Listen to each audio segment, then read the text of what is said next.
What's happening, guys? It's Mike's Soul Dragon channel, and as you can see by my t-shirt, I am super excited for the Fantastic Four movie today. I'm going later on in the afternoon, but before I went to the movies today, I went by my shop. They had picked up about 5 or 6 new long boxes that they were going through, so they gave me a call, and I went down there and was doing some digging, and I came up with a bunch of really cool stuff. Nothing really spectacular, but a lot of stuff that I thought was really fun, and 1 or 2 gems, personal gems for me anyway. So I figured I would go ahead and share everything I picked up, and I'll go ahead and show you guys right now. Uh, this is the stack of stuff I got. Not terribly big, but I got a really good deal on all of it. As you see, X-Men number 5, Jim Lee X-Men. This is just an incredibly strong cover by him. One of the things I like about this cover is you can see Wolverine's claws where they're housed when they're not extended. So you see that, like, basically his skin's ripped right here, which I always thought that was really cool. So I picked this up. 2 issues of Spider-Man Deadpool run that I needed, issues 2 and 3. So that's 2 less I have to pick up before I have a complete run. This, I got a really good deal on this. I'm a big fan of Elvira. I enjoy the character. She was really popular during the 80s when I was a kid. And one of the first comics she was everywhere. She was on commercials. She had a TV show. She had obviously this is an adaptation of the movie. But, she was endorsing like Coors Light and had commercials for it during Halloween time. And she had, DC swapped over House of Mystery to Elvira's House of Mystery at one point, with her being the main character of that book, telling the creepy stories within the House of Mystery. So she was really popular, and like I said, I've watched the TV show, the different iterations of the TV show that she's hosted, and they're fun. She's very campy and silly and in on the joke, kind of that Valley Girl meets Crypt Keeper style humor. A lot of bad jokes, a lot of bad puns. So I was very fortunate to pick this up. This cover is by Joe Jusko, who most of you will know from doing the Marvel Masterworks cards. So he contributed this cover. So I got this at a really solid price. So I was happy for that. And then this is the adaptation of the Darkman movie. 3-issue adaptation of it. Before we had comic book movies on the regular, basically now every comic book movies are every comic book movie is, all the characters are being adapted, all the properties are being adapted, and they're all over the place right now. But however, back in the day, when a movie like Darkman came along, that was something that we jumped on because that was as close as a Marvel or DC movie as we were going to get. So, and it's also a real fun movie. It's definitely something that's not,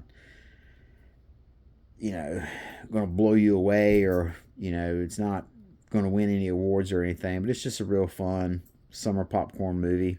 So I picked up all 3 issues of this adaptation. And I want to say there's somebody who wrote this. I thought maybe that was the ongoing that Kurt Busiek wrote. That's supposed to be Liam Neeson right there. So it's comic book Liam Neeson. And then I picked up this issue of Batman. This is the one where Tim Drake takes over the mantle. That's him in the costume right there. So kind of a pivotal issue in Batman comics. It's hard to go wrong. This era here of Batman, Alan Grant and Norm Brayfogle, it's just an absolute incredible era. Super underrated.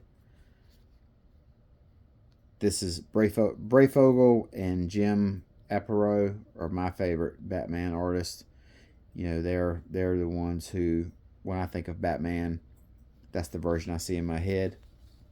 Now, this next book, I was fucking shocked to see this in there.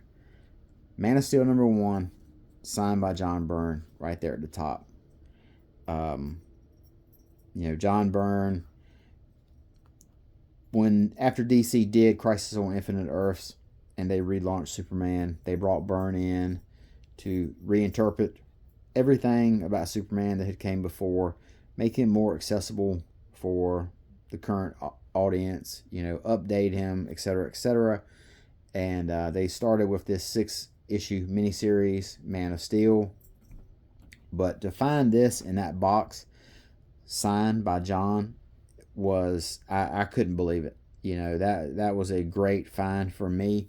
You know, but the problem is, or it's not a problem. Not for me. It wasn't a problem because I got it at a steal.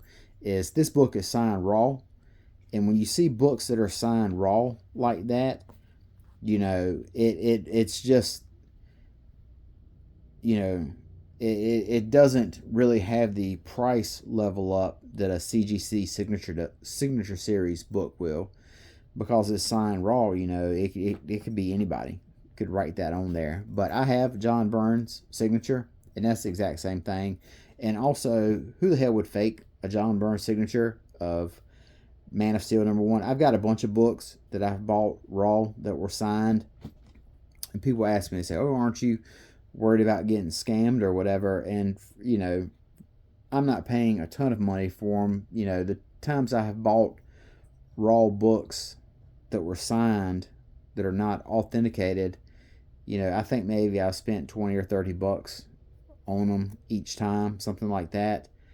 And you know, like I have one that has Norm Breyfogle's signature on there, and who would fake Norm Breyfogle's signature for $30? You know, it seems like more headache than it's worth.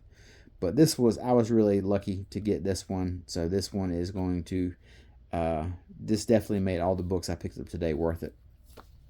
And then here's another cool Jim Lee X-Men cover. This is the Sex Criminals. Get out of here, cat.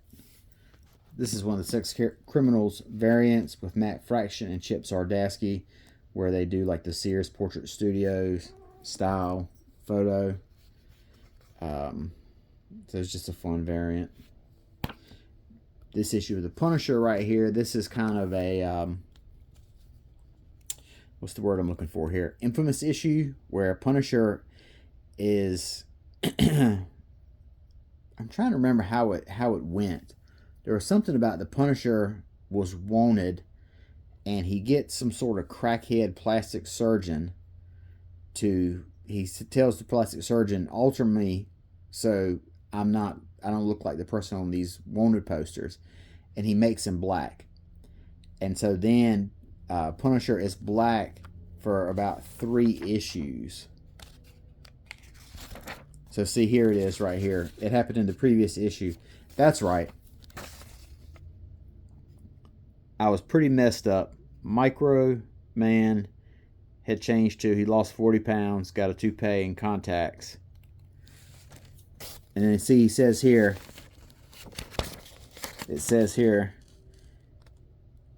we used the first aid station in an abandoned factory. Even there, the Kingpin found us. When she took the bandages off, I was in for the shock of my life. You said you didn't want anyone to recognize you. So, but this is a kind of an infamous issue, you know, kind of, you know, I don't know. I'm the last person to decide what's offensive or not, but it definitely is probably something that they would not make in 2025. But looking back at it now, it's kind of silly, kind of hilarious or whatever. But anyway, Punisher has this identity as a black man for only maybe 2 or 3 issues, and he runs into Luke Cage, and they have a sort of adventures. But I picked this up, and I was like, oh, look at this. I hadn't read this story in a long time, so it'll be fun to revisit it. Then I got a copy of Free Comic Book Day, Teenage Mutant Ninja Turtles. This will be a good book for me to review for my series on Fabulous First Appearances. And, you know, I always say that the Ninja Turtles is the greatest independent comic book ever, most popular.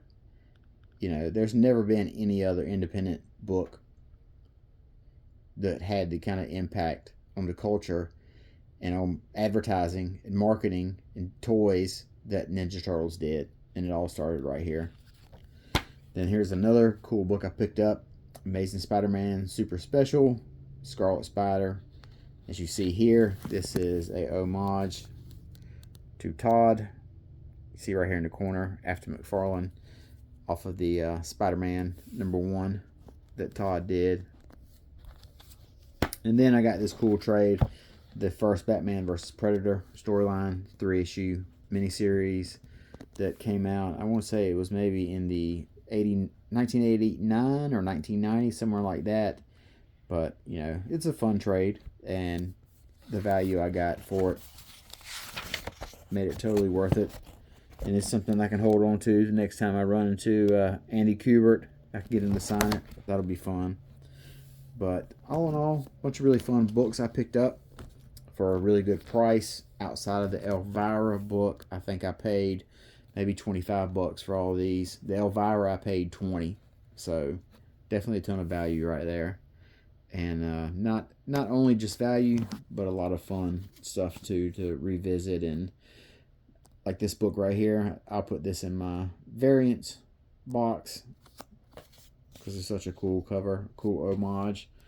But that is everything I picked up from the new books that came in, the new back issues they had picked up. And so after I do this, then I finally got a chance to pick up my weekly books. So I've got to take a shot at those, and I have not even finished last week's books yet. So, but fortunately, I've got a 3-day weekend because of Fantastic Four. So I got a lot of time to do reading and share my thoughts on what I read. So hopefully you guys get out this weekend and see Fantastic Four. And probably finally going to be able to make a video with my thoughts on Fantastic Four, and I'll include Superman in there as well. So if I enjoy Fantastic Four as much as I enjoy Superman, it'll be a really great time. So till next time, talk to you guys later. Bye-bye.